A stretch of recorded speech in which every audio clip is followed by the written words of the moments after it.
تصفون.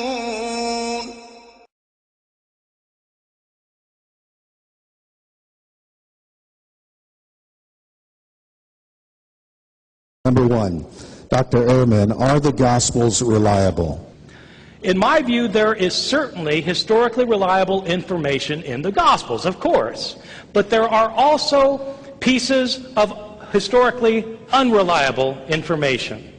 This can be seen by the fact that sometimes there are flat-out discrepancies between the Gospels, as you will see yourself if you just read them carefully side by side. Let me give you just a taste out of 1,000 examples. The Gospel of Matthew says that the father of Joseph, Jesus' father, was Jacob. His grandfather was Mathan, and his great-grandfather was Eleazar. The Gospel of Luke says that Joseph's father was Heli. His grandfather was Mathat, and his great-grandfather was Levi. Well, which was it? The genealogies differ. One of the key motives of the Gospel of Mark is that Jesus' disciples don't recognize him as the Messiah until chapter 8. But in the Gospel of John, they call him the Messiah right away, the first time they meet him in chapter 1.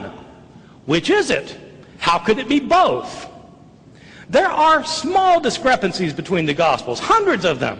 Was Jairus' daughter sick but still alive when Jairus came to ask Jesus to heal her, as in Mark? Or did she just die before Jairus came, so that he asked Jesus to raise her from the dead, as in Matthew? Hard to see how it could be both ways. The Gospel of John says explicitly that Jesus died on the day of preparation for Passover, the afternoon before the Passover meal was eaten. The Gospel of Mark says explicitly that Jesus died the morning after the Passover meal was eaten. Don't take my word for it. Read John 19 and Mark 15 for yourself. They contradict each other. Or look at the resurrection accounts in the four Gospels sometime and ask yourself, how many women went to the empty tomb? What were their names? Was the stone rolled away before the women arrived or after they got there? What did they see there? One man, two men, or two angels? What were they told to do? To tell the disciples to go to Galilee or not? Did they tell the disciples or not? Did the disciples go to Galilee or not? It depends which gospel you read. You get a different story every time. We should not say that these are a bunch of details and don't affect the larger picture.